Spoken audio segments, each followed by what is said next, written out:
How do you do it?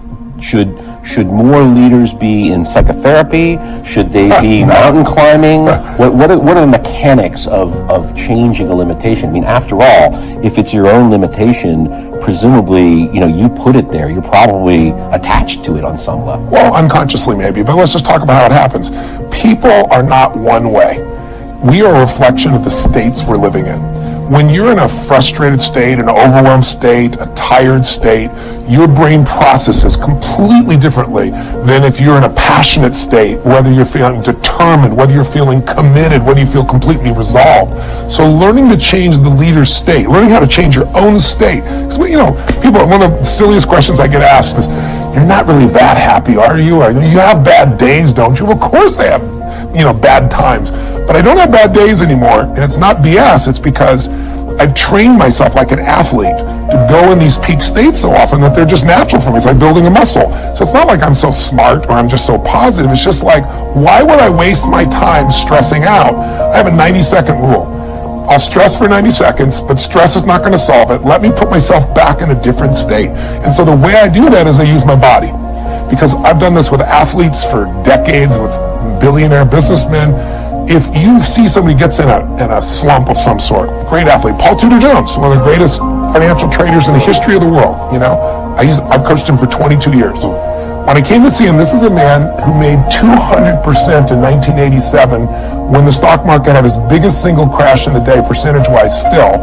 He made 200% for his clients, more money than anybody could dream of. Then he went to the moon, and he went down to earth, and then he lost money. So I was brought in to turn him around. Well, how do you turn a guy like that around? Yeah. I watched him. His shoulders were down. He was breathing like this. He's sitting like this all the time because he'd been through these failures, and it started to get stored in his body. Now, in this state, this man was a genius, couldn't do it. So I watched films when he was at his best, and he's standing up, and he's doing this. This we're going to do, sell this, make this happen. And the movement, the intensity, the way he used his face. And so I showed him a video of himself today, and showed him a video when he was at his best. And I said, what do you notice? He was like, those are two different people. I said, yes, but we can get back to this guy by just using the body first. Trying to use your mind, you'll go in circles.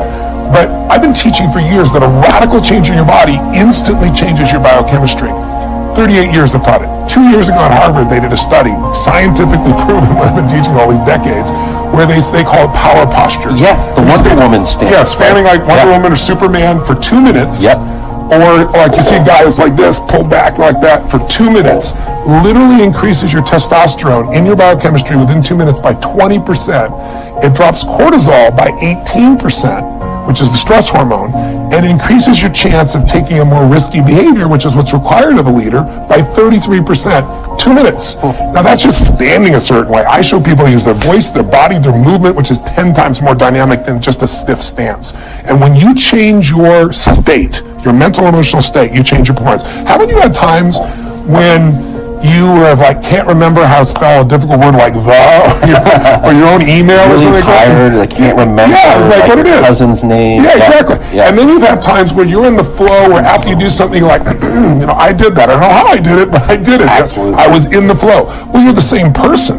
The only difference is state. So training yourself to be in a peak state every day. I mean, you think about like a great businessman. Think of a great entertainer like Elton John has been around in rock and roll for 40, how many years is it? 40 years? 70s, yeah. Yeah, I mean, it's mind-boggling. And most people still like some sample of his music. Well, he's got to have days when he gets up to entertain when he thinks, if you make me sing that Daniel song one more time, I'm going postal, right? But he never does. Every single time he's in that same beautiful state. That's not because he's naturally like that. He's trained himself to do that. Like a great athlete trains himself. That's what leaders have to do. The state of the union, the state of the company is the culture. And the culture starts at the head. Whoever that leader is, their state impacts everybody else. So training yourself to be in that peak state is the key to it all. I think ferocity of spirit is critical for everybody, but we all have it. It's like a muscle. Do we all have it? Yeah, we do. Courage unused, though, becomes weaker. Determination unused gets smaller. Passion unexpressed gets smaller. It's like any muscle, the more you use it. And he's been using it for years. His son, though, here's the other thing. He had a reason larger than himself. You see the pattern in all the people that have overcome. He wanted to do for his son. At the time, he told me he was worried about all his employees, and he really cares about his people. But here's the secret, though. You have to make that shift where it's no longer an excuse. If you give yourself an excuse, humans will take it. If you're going to take the island, you burn the boats. And he burned the boats and said, I'm going to find the answer. First, he shifted his psychology, came to my business mastery program, and then he got the skills. Because like I said earlier, it's not just confidence. You got to have skill, and he had both, and he found the way. Show them what you did. Yeah, after that particular business mastery program, again, as Tony says, 80% of it is psychology, and then 20% of it is mechanics or the strategies. Yeah. But unless you get the psychology down, the mechanics don't matter. And I can tell you from that day in November of 2008 where I made that decision that I was not going to fail, and I kissed my lady and said, I'm going back to work. And we went out there and I learned how to export. And when there was no market for steel in the United States, I was able to export to several different companies or several different countries. And we took off from there. We continued to grow. And it was just, again, it's about a mindset. It's about having a level of pride. For me, it was coming from where I come from. The Mulio name didn't mean a whole heck of a lot. And I was determined to change that because it's something of what I call generational influence. I'm not doing this for me. I'm doing this for my son.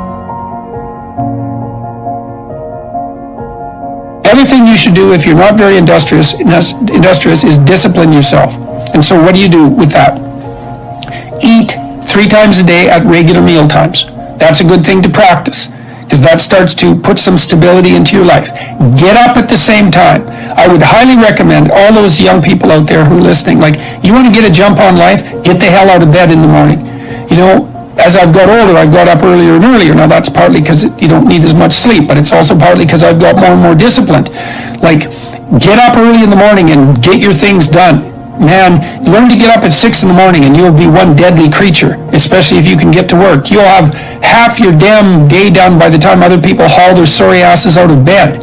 And so that's a massive, massive advantage. Look, Warren Farrell, not the comedian, Warren Farrell, the author, he outlined data in Why Men Earn More, which is a book I would recommend, by the way, showing that if you work 13% longer hours, you make 40% more money. It's non-linear. So you think, why is that? Well, imagine you had 10 employees and one of them works an extra 10%. It's not much. Well, how often is that person going to be promoted, assuming you have a clue as a boss? It's like you're going to look at the 10 people and you're going to think, oh, that guy's always here like 45 minutes early. It's like, why don't we give him the promotion? Obviously, right? So these small edges that you can manage like that, work an extra 10% or extra 13%, have non-proportional payoffs. That's part of the Pareto distribution. So get your sleep cycle organized so you get up in the morning. Learn how to do it. No excuses. I'm too tired in the morning. I don't like mornings. Who cares? That's not relevant. It's like discipline yourself so you can manage it. Schedule your meals because that's a good disciplinary routine.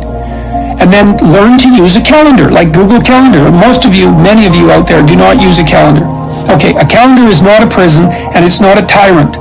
Not if you use it properly. A calendar keeps anxiety at bay. It makes sure that you do what you need to do, which is important, because otherwise you fall behind. But if you use it properly, it also helps you plan what you want to do. So I could say, well, lay out your damn calendar and design the days you would like to have. That's what your calendar is for. So you can put in all sorts of things in there you want to do, and that would be good for you.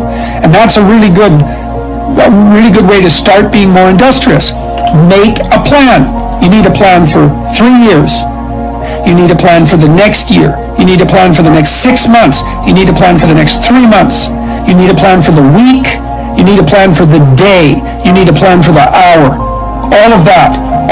I make lists constantly of what I have to do. And they're like daily, weekly, monthly, yearly. Right now, I can't look out more than about 6 months, because my life is too complicated and chaotic. But you need a vision of who you could be, what character you could have. 3 to 5 years out, you can't go much farther than that because life is too unpredictable, I think, to make vision that's longer term than that subject to There's too much chance associated with it to spend a lot of time on. Maybe you can stretch it to 5 years, and in rare cases, you can have a 10-year goal, but it has to be pretty low resolution.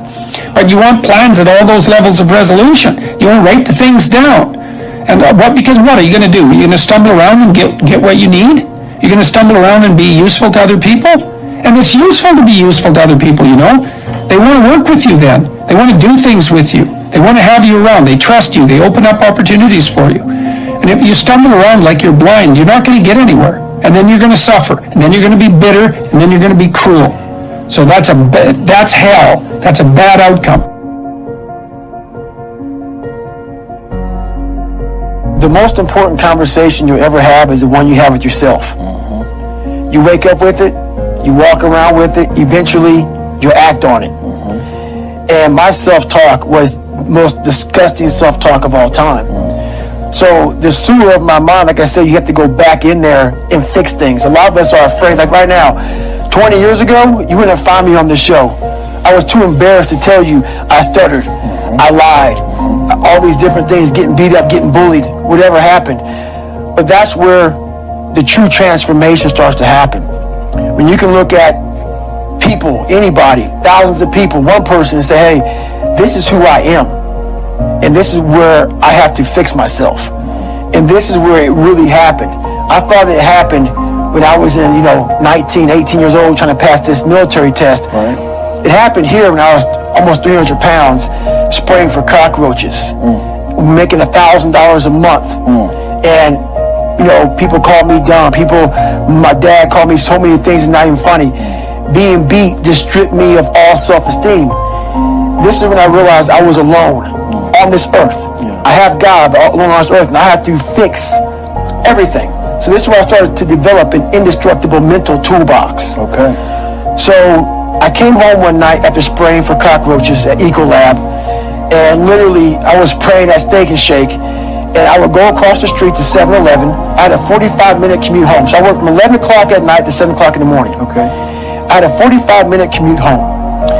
And my stop would be, Steak and Shake, chocolate milkshake, across the street, 7-Eleven, box of mini chocolate donuts, and I would eat that on the way home. Yeah, sure. When I come home, I turn the TV on, I take my shake because the box of donuts they were killed. Oh, yeah. I kill those. Yeah. Go back to the back, turn the TV on and take a shower. Listen to the TV while I'm taking a shower. This day I heard these guys on the TV talking about Navy SEAL, toughest, class 224. So I heard stuff about Navy SEALs. These are the baddest of the baddest. Yeah. So I come out and I'm watching this show while I'm drinking my shake. And when you're watching a show of guys who are putting out there and they're quitting left and right. Oh, sure. Just can't handle it. They're going through Hell Week. They show them going through first phase, second phase, third phase, and they're dropping like flies.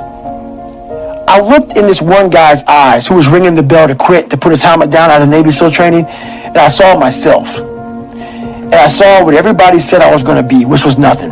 What I said I was going to be, that conversation you have, that's who I was. So that's why I lied to people to tell them a different version of the truth. Sure.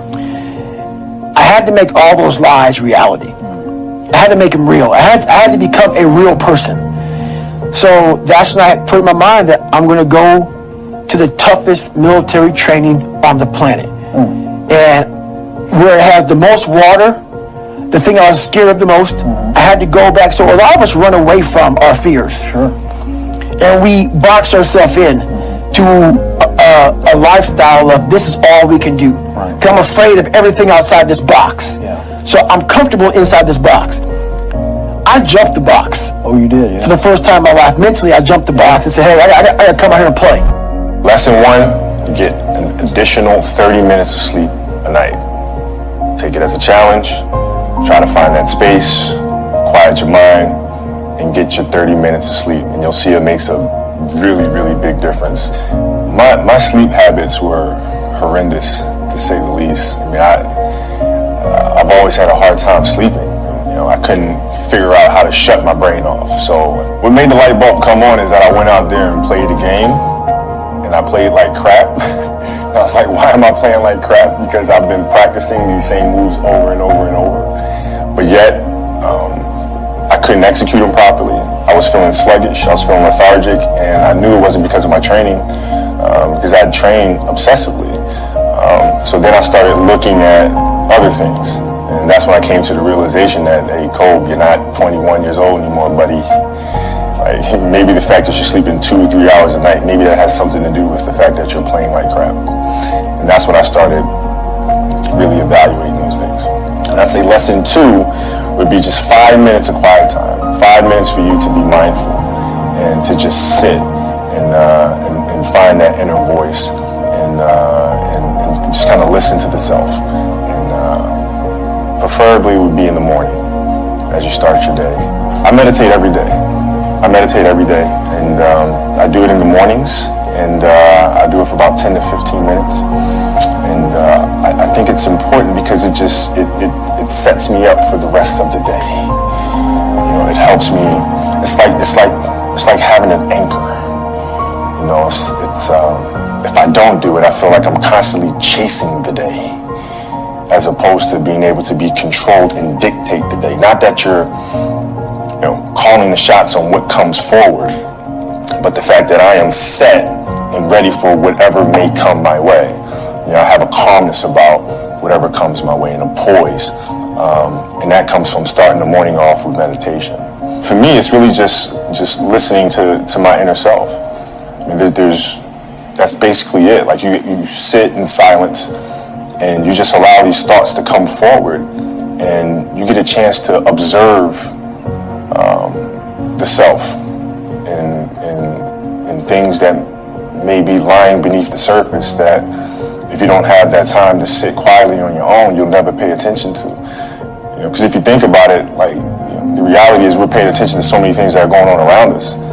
We're constantly taking selfies, we're constantly taking pictures to post on Instagram and all these other things, and we're constantly observing everything that's around us, but we don't take the time to really observe what's going on inside of ourselves. And that's what meditation is for me. In 2000, we had a new head coach that came to the Los Angeles Lakers by the name of Phil Jackson. And Phil was just coming off of winning 6 championships with the Bulls. And he was really big on mindfulness and really big on meditation. And it wasn't an option for us. So we'd sit in our film room, and he'd turn the lights out, and we would meditate as a group, and he'd teach us mindfulness. And it really connected with me because he was teaching mindfulness through something that I was extremely passionate about, which was the game of basketball. So it was told through the lens of, this is going to help you here. And so I had this curiosity about it, and that was my introduction to meditation. And then seeing the poise that we played with, the fact that we can be in a hostile environment with fans yelling and screaming and pressure situations, and it having no effect on us because we were never too high, never too low. We were just in the moment, and felt very secure in who we were. And that was my introduction to meditation. I had a great experience, which really I learned a lot about meditation through this experience. I was on a jet ski, and I took the jet ski out in the ocean, and I just kind of sat, and I just let the current just take me wherever it was going to take me. And I really saw a lot of meditation through that moment because I wasn't trying to control the moment. I wasn't trying to force myself upon the waves and dictate where I was going to go. I just let the waves take me there. And there was a lot of peacefulness involved in that.